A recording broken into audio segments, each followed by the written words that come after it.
안녕하세요 독자 여러분, 카스트입니다. 오늘은 임도 주행과 오프로드 그리고 산길 주행이 많으신 분들을 위해서 영상을 준비했습니다.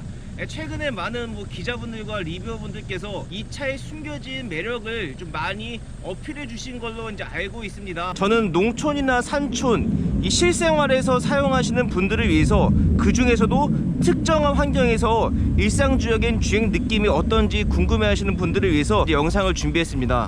지금 제가 있는 곳은 충청북도 제천시에 있는 한 하천입니다.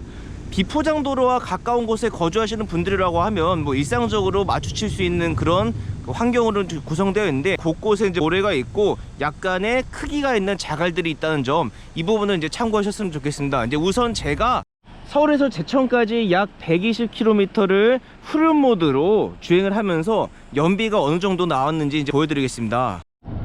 편도 118km 이제 주행을 하면서 평균 시속은 66km 정도를 유지를 했고요.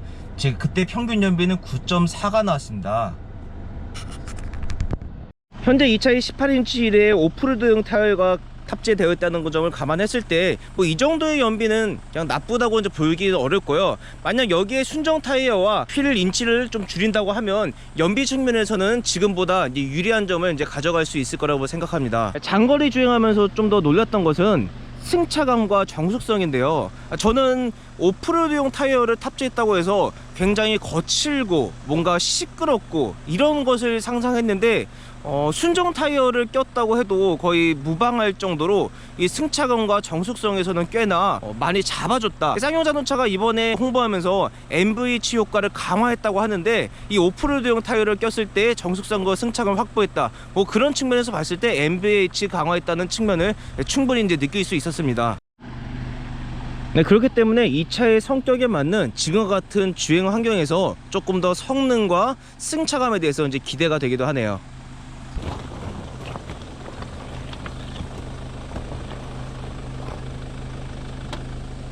특히 시트가 이제 고급 소재는 아니지만 굉장히 푹신한 느낌으로 이제 구성되어 있고요.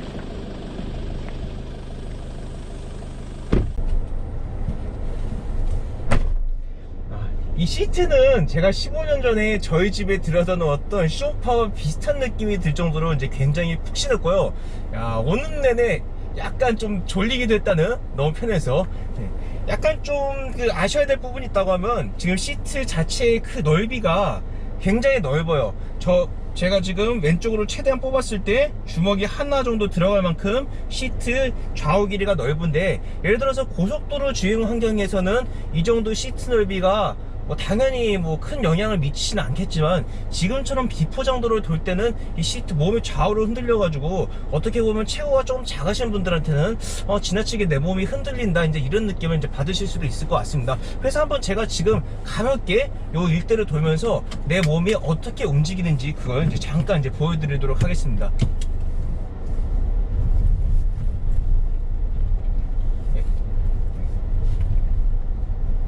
네, 지금 보시는 것처럼 가볍게 제가 지금 시속 한 10 정도로 이제 돌았는데, 좌우로 흔들리는 그 느낌이 잡아주지 않기 때문에 약간 좀 더 흔들린다는 느낌을 받을 수 있습니다. 물론 이 차에서 어떤 스포츠 버킷 시트와 같은 그런 느낌을 이제 저희가 이제 추구하는 건 아니지만, 이렇게 시트 다양한 분들의 체형을 고려한 나머지 체구가 조금 작으신 분들한테는 이 정도의 흔들림이 발생할 수 있다. 절대 나쁜 점은 아닙니다. 이 정도의 흔들림이 생길 수도 있다. 이제 이렇게 이제 봐주시면 좋을 것 같습니다. 저는 근데 좋아요. 재밌어요. 제가 오는 내내 가장 인상적이었던 게 바로 스피커였는데, 신형이 나오면서 탄소 나노튜브 스피커와 픽 트위터가 이제 적용이 됐죠. 그러면서 한껏 음질이 높아졌습니다. 제가 솔직히 말씀드리면 제 차 3 시리즈에 탑재되어 있는 하만카돈보다 이 차에서 들려주는 어떤 음질이나 이제 전달감이 이제 훨씬 좋았고요. 특히 저는 후방 카메라 화질도 굉장히 놀랐습니다. 기어 노브를 지금 후진으로 하면 이렇게 360도 서라운드 뷰 카메라와 어라운드 뷰 카메라, 그리고 후방 카메라가 이제 같이 작동을 하는데요. 어떤 왜곡되는 형상도 크게 많지 않고 화질도 괜찮은 데다가 정보 전달 측면에서도 아주 디테일하게 좀 잡아줬다는 느낌이 이제 들어요. 정말 이 부분은, 제가 이 후방 카메라 부분은 이 차의 그 다양한 편의 기능 중에서 칭찬해 주고 싶은 그런 부분 중에 하나예요. 하지만 여기서도 약간의 디테일한 부분이 좀 모자른 게, 기어 버튼을 R로 했을 때 이 바뀌는 시간이 좀 오래 걸린다는 거, 파킹으로 했을 때 다시 디스플레이 화면이 가는 거나, R로 했을 때 다시 카메라 기능 켜지는 이 텀이 좀 길다, 이제 이런 부분들은 여러분들께서 이제 참고를 이제 하셔야 될 것 같습니다.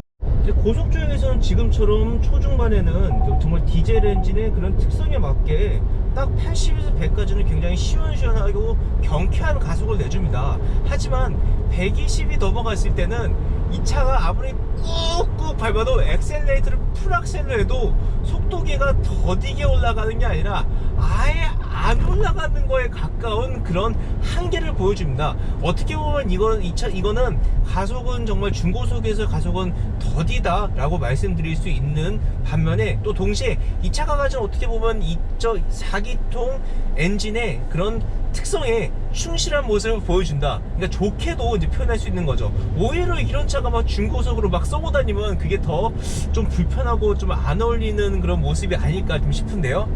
운전보조 시스템 없지만 지금처럼 차선을 변경했을 때 경고해주는 시스템이나, 제가 차선을 변경하려고 할 때 옆 차선에 차가 들어오면 알림을 해주는 그런 기본적인 경고 시스템 정도는 이제 탑재되어 있는 점 참고를 해주셔야 될 것 같습니다. 이 정도 가격에 이 정도 성능, 크기, 옵션 정말 준수하다고 이제 말씀드릴 수 있겠습니다. 이제 다만 쌍용이라는 브랜드가 주는 이미지와 현재 회사가 처한 위치 때문에 약간 상품 자체가 마이너스 되는 부분이 이제 있는 것 같습니다. 근데 지금부터는 이곳을 돌면서 여러분들께 전체적인 승차감과 가속 느낌에 대해서 이제 말씀을 드리도록 하겠습니다. 지금 제가 처해 있는 상황에 맞게 현재 사륜 로우로 이제 설정을 해 놨고요.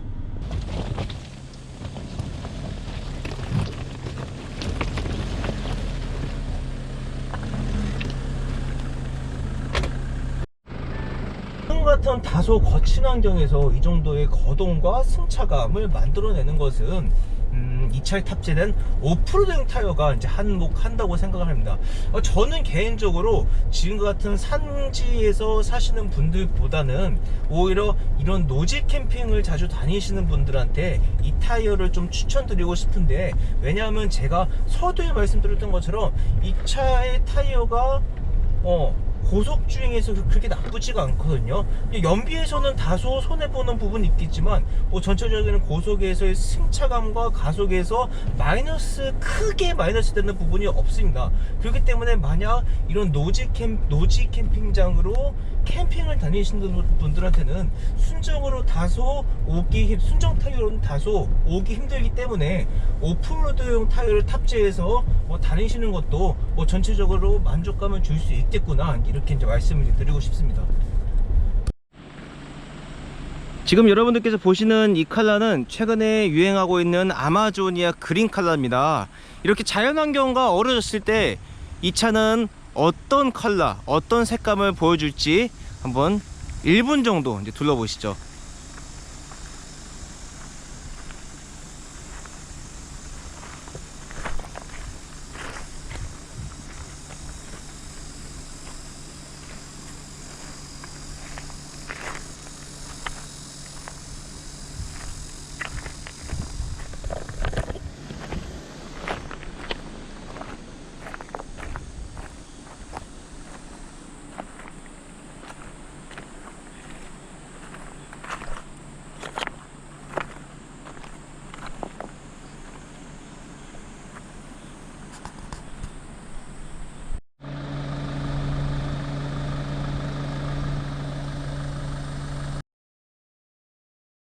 이번에는 구불구불한 언덕길이 많은 코스를 주행하시는 일이 잦으신 분들을 위해서 준비해 봤습니다.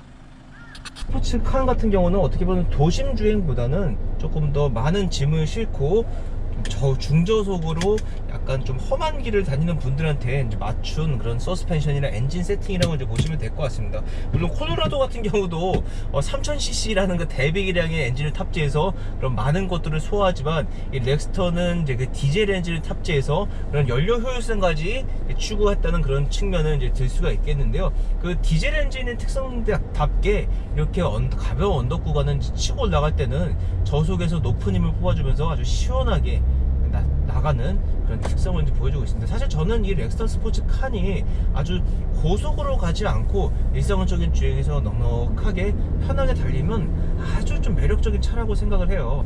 그래서 이런 구간을 달릴 때 약 50에서 60으로 놓고, 이게 코너길을 만났을 때도 가볍게 이렇게 핸들을 틀면 어떤 부분에서도 정말 흠잡을 데 없는 그런 만족스러운 이제 거동과 가속 승차감을 이제 보여줍니다.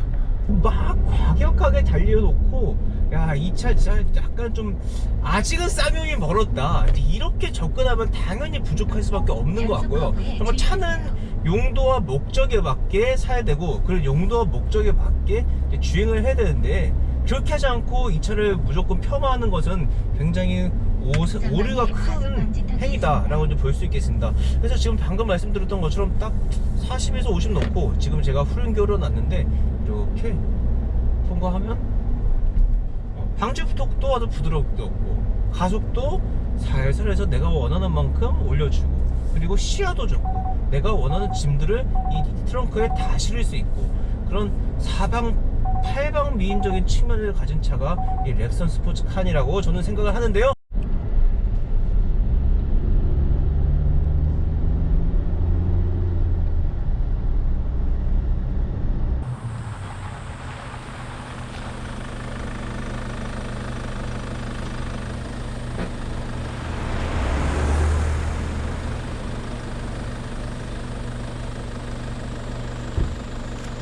용달차를 넘어서는 그런 적재 능력과 주파 능력, 그리고 캠핑, 레저를 즐길 수 있는 것이 이 렉스턴 스포츠 칸의 좀 매력이지 않을까 싶습니다. 다만 이 차의 그런 약점은 외부적인 요인에서 찾을 수가 있겠는데요. 아무래도 오프로더라는 관점에서 봤을 때는 이제 경쟁 모델인 콜로라도나 뭐 레인저, 랩터 이런 차들한테 조금은 좀 밀릴 수밖에 없을 것 같습니다. 왜냐하면 그 차들 같은 경우는 태생적으로 좀 오프로더형을 좀 지향하고 나왔기 때문이죠. 그리고 특히 이제 엔진 부분에서 이 차 같은 경우는 아까 보신 것처럼 연비가 9로 나왔는데, 순정으로 가도 이 차 연비가 11을 넘기기가 어렵거든요. 근데 실제로 콜로라도 가솔린 3000cc의 고속도로에서의 실제 연비가 11 정도가 나온단 말이에요. 네, 아무리 디젤 엔진과 지금 가솔린의 연료비 차이가 많이 줄어든 상황에서 오히려 가솔린 디젤보다 가솔린의, 즉 콜로라도의 이제 수요가 조금 더 몰릴 수밖에 없는 이제 상황인 것 같습니다. 그런 부분으로 봤을 때는 이 쌍용 자동차도 다른 것보다 이 엔진 본연에 대한 투자를 조금 더 이제 신경 써야 된다고 생각되는 부분이죠. 제가 2박 3일 동안 이 칸을 시승하면서 느꼈던 점을 잘 정리해서 3일차에는 오늘 다 털어버렸습니다.